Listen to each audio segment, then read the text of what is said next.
Okay, so in this section, let's get started with intersection types that we have to integrate with our procedural system. So currently we have a pretty good setup where we can sort of like draw different types of rod on the level. And ideally now what I need is to spawn some intersections along the end of this rod. And after that, we can spawn or maybe even connect multiple different routes to that specific intersection. Okay, so before doing anything, I would prefer maybe creating a new level so that we can easily test out the intersection actors, and after everything was finalized, we can plug into the maybe like a showcase level altogether with rods and stuff. Okay, so maybe let's take a duplicate from this map showcase level, and I'm gonna call this one as map underscore rod intersections. Okay, let's open that up. And I don't need these mannequin characters. I don't need this ramp. Okay, so now let's create our base blueprint classes for the procedural system, and after that let's generalize it for any sort of intersection type. Okay, plus when it comes to the meshes, if you go and check out the PRS essentials content pack, under the meshes directory we have modular rods, and over there we have dedicated folder called intersections. So currently I have two folders called tint and crossroad. Basically these are the intersection type that I'm going to integrate with this procedural system. But if you have like any other dynamic requirements, like maybe different types of crossroads or maybe different types of intersections, maybe like Y intersections, things like that, you can integrate those stuff as well. But for that actually you need your own custom meshes. But yeah, an entire flow will be exact same thing for all of those intersection types. So I'm just going to focus on these two types, and after that you can follow up. Okay, right, so first let's take the intersections. So we have one-way related intersections and two-way related intersections, and ideally we need these meshes to properly construct the intersection via the actor blueprint. And after that, let's see how we can customize those stuff. Okay, so under the blueprints directory, let's create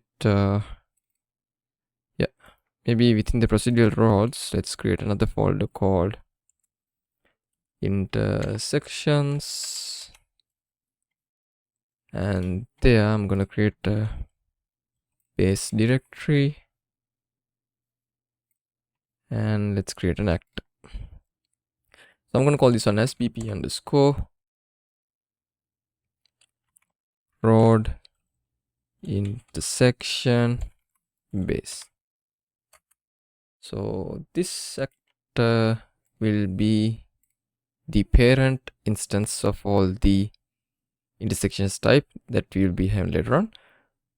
But yeah, first let's create this parent class, and there I need a static mesh mainly to visualize the specific intersection pavement mesh over there. Right, and then what I can do is maybe let's create a child instance based on this rod intersection base, so that we can take a look into our very first intersection type, which is T intersections. So I'm gonna create a new folder here. Let's call this one as tint, just a short form for T intersection. And over there I'm gonna create another base directory, and after that let's create an blueprint class. Not directly this actor, but we have to pick a dedicated parent class. So the parent class should be rod intersection base. because we can encapsulate all the command logic within this parent class. So by default, all of those features will be automatically inherited to the respective child instances as well. Okay. So I'm gonna select that one, and let's call this one as bp underscore rod int, which is a short form for rod intersection, and t int, again a short form for t intersection and base. Okay. So I'm gonna have this one as the parent class for the t intersections, because later on we're gonna have multiple different types of t intersections as well, such as for one-way roads we have one type of t intersection, and for the two-way roads we have another type of t intersections. So it will be better if we can have one generalized parent class for all of those t intersections, and after that we can easily override the existing measures or any other stuff within those child instances. Okay, so let's open up t intersection as well. And first let's see how we can visualize this pavement mesh. Maybe I'll be focused on the one-way roads first. So this is the pavement mesh for the t intersection, and let's see how we can visualize this one over here. So for any type of intersection, since that pavement mesh is there either way, I would prefer to generalize it within the root parent class, which is rod intersection base. So over there, let's create a new variable called pavement mesh, and this is a static mesh, which is a public variable, and let's organize into a category called setup. Okay, then this mesh should be override at our rod in t in base over here, and that should be applied to the static mesh. So let's go back again to the parent rod intersection base, and I'm gonna create a new function called set pavement. So there I'm gonna simply set the static mesh like this by referring to the pavement mesh. Simple as that. Compile and save. And then at the road intersection base, if I go to the class default, I can easily select this pavement mesh as this one. But yeah, it can't visualize it yet because I have to call this instance first, call this function first. So for that, under the construction script, let's call the set pavement, compile and save, go to the t int base, and here now you can see the pavement instance is there. But if you check out the road intersection base viewport, here you can't see any static mesh, because by default within the parent class I doesn't implement any sort of pavement mesh. But in our child instance, which is road int t int base, since I'm going to pass this variable a reference over here, we can see that pavement mesh over there, right? And make sure within the child instances at the construction script, it should call at the parent construction script, otherwise this function may not get triggered. Okay, right, so one part is done, and then we have to sort of visualize these sidewalks in the respective places. But for that, better if we have a dedicated data structure so that we can easily control their visibilities and mesh types. So for that, let's create a dedicated data structure. If I go to the data directory and structs procedural rods, there I can create a new folder called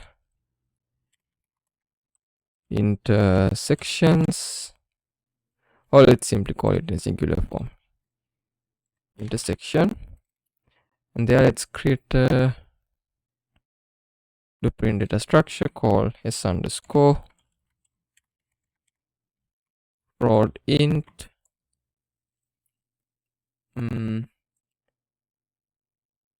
let's just simply call this one as mesh configs. Okay, let's open that up, and I'm gonna have one boolean called enable so that I can easily toggle the visibilities of that specific mesh, and another variable called static mesh to pass that static mesh reference.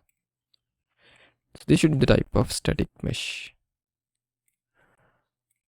Okay, and then what I can do, and then let's create another data structure called s underscore prod int underscore t int underscore sidewalks. So this data structure basically hold all the configurations related to sidewalks for the t intersections. So ideally for t intersections we have 3 sidewalks, so we need to have 3 records to control that references. So I'm gonna have one field called maybe, I don't know, maybe let's just call this one as sw1, should be the type of mesh configs, and another 2 records subsequently should be called as sw2 and sw3. Save it. Right, now if you go to the default values, you can see we have 3 records with these 3 data structures. Actually one data structure but 3 different fields. Okay, and I think by default we can make this mesh configuration as enabled, so that ultimately all those fields will be there, all those static meshes will be there, right? Okay, now let's go to the t-rod int base.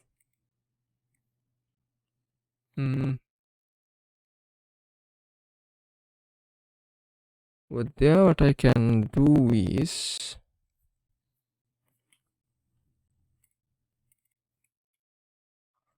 no, maybe at the road intersection base I'm gonna create a virtual function called set sidewalks, and this should be called at the construction script, but I'm not going to implement anything over here. Instead, let's go to the road in t intersection base, and I'm going to override that function over here, which is set sidewalks, and I don't need to call the parent function because I'm going to have my own implementation over here. Right, now I did what I need this. Yeah, first I need the reference to this data structure so that I can configure the variables over here. I'm gonna add a new variable at road int t int base, and I can call this one as sidewalks, which should be the type of s road intersection t int sidewalks public variable, and let's assign it to a new category called maybe the existing category, which is setup. Compile and save. So if you go to the class defaults, now you can see under the setup It has pavement mesh configurations and sidewalk configurations. Okay, then at our road intersection based parent class, I'm gonna create a new helper function called add mesh, and this one basically take dedicated static mesh component and the respective mesh configurations. So let's add two inputs called static mesh component, which is the type of static mesh component, another variable for configs, and I'm going to simply call this one as configs. This should be the type of mesh configs for roading. Okay, then ideally what I should do is whatever the static mesh component that I'm been passing over here, it should apply the respective configuration that I passed over here.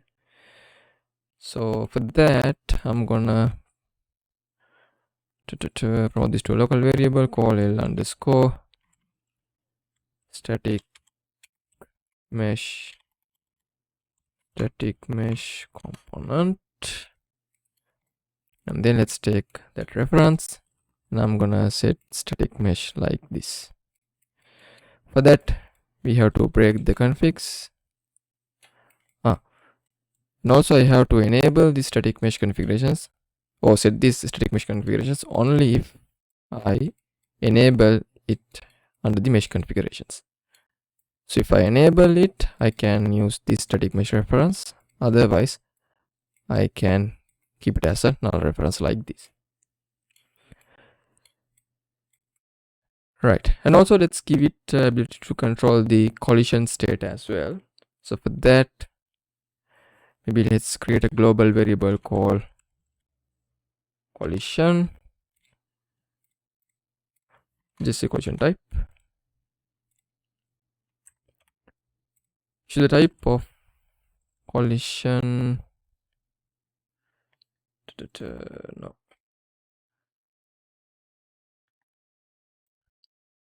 collision enable data structure, public variable, move it to the setup category, and let's control these static mesh components collision state like this. Set collision enable.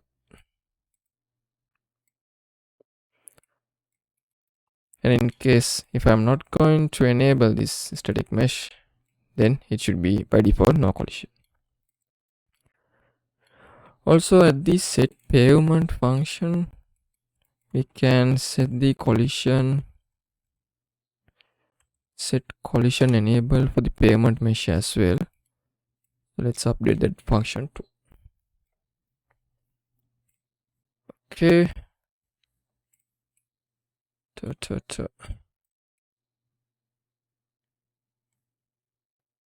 Right.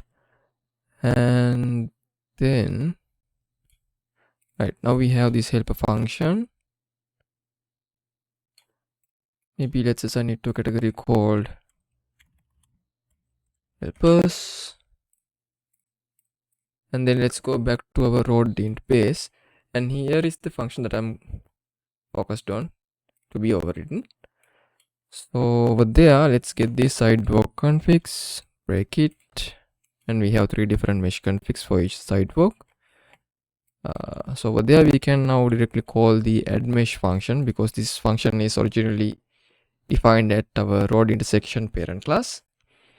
And for the static mesh component, now I need 3 different static meshes to implement the sidewalks.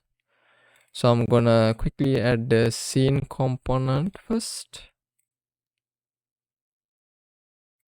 Let's call this one as sidewalks. Oh, you can't call that one as sidewalks. Maybe let's call this one as scene underscore sidewalks. And on top of that scene, I'm gonna add the static mesh. But let's first deselect this one. and then let's add a static mesh. Okay, I'm gonna call this one as SW1.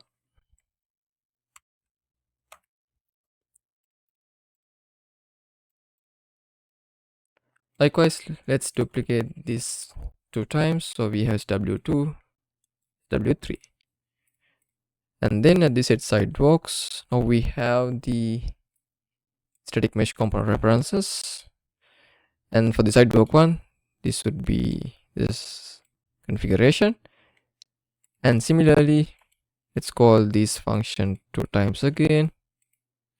Subsequently, we have to pass sidewalk 2, sidewalk 3, and the respective configs. Compile and save.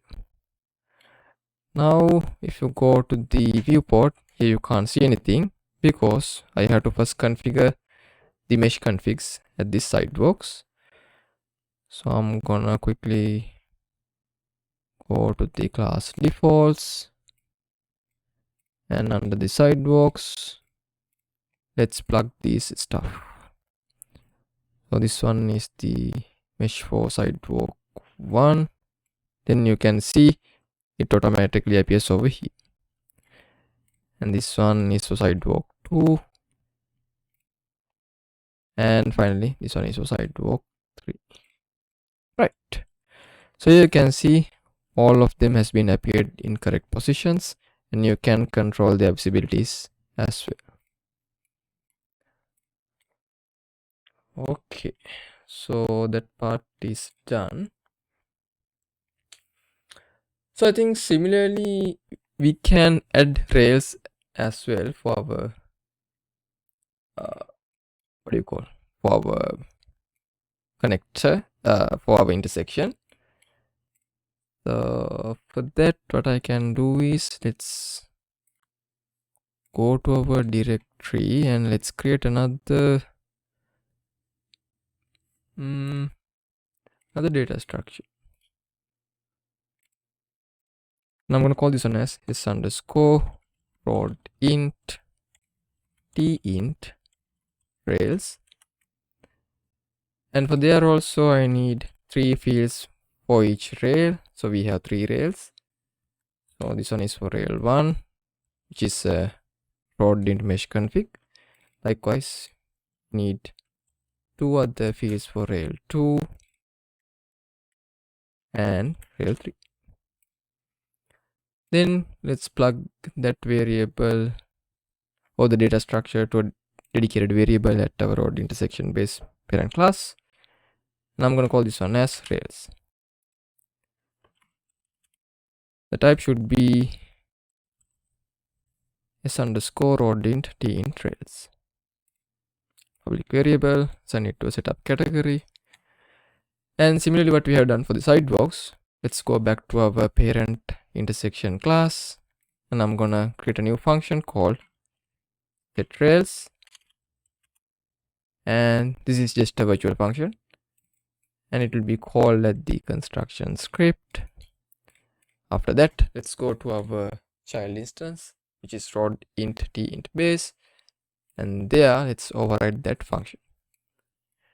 I can get rid of this parent call, and then let's get the rail configs. Let's break it up, and for the rails also we need 3 different static meshes with a scene component. So for that, let's add a scene first alongside the default scene route. I'm going to call this one as scene underscore rails, then 3 static meshes called rail 1, rail 2 and rail 3, and then let's get the rail 1 static mesh component reference first, and let's call that add mesh helper function, pass the mesh configs. Likewise, we can do the same thing for rest of the rails like this. Compile and save. Right, now if you go to the viewport, And if you go to the class default, and let's set these rails. So by default, all of these rails has been enabled, and these are the meshes. So this one is for rail 1. Right, now you can see the rail 1 has been appeared over here, and this is rail 2, and this is rail 3, and you can control the accessibilities as well. Okay, cool. So yeah, that's for the T intersection, but this one is specifically for one-way roads, but I need a dedicated T intersection for two-way roads as well. So what I can do is, let's promote this to a child blueprint class, and I'm gonna call this one as bp underscore road int t int one way, and let's push it outside of the base directory. And then I'm going to simply duplicate this one for two-way roads as well. Okay, so the one-way road, I think these configurations would be fine, but for two-way roads, under the class default, we need to plug the respective meshes for the two-way. So the pavement, it is this one, and for the sidewalks, let's plug these ones. So you can see their transformations has been automatically resolved, because at the mesh level actually we have been configured those transformations properly, so you don't have to manually configure those stuff by yourself. And rails 2.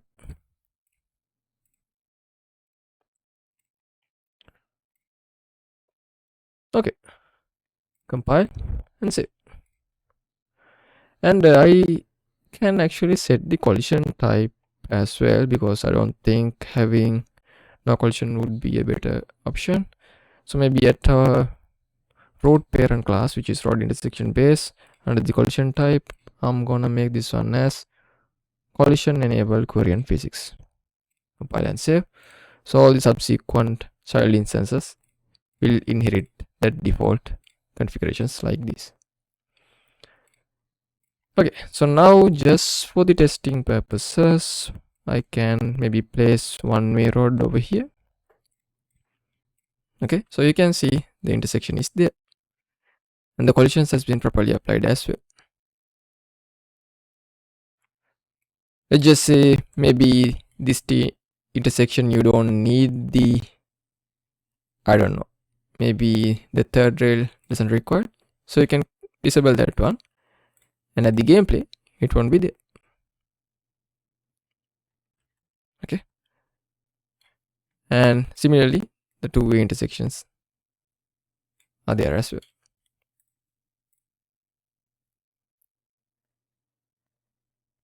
Okay, right, so that's a brief introduction for intersections on our procedural road system. So basically we have covered the very basic setup for T intersection, and in the next part let's see how we can create crossroads.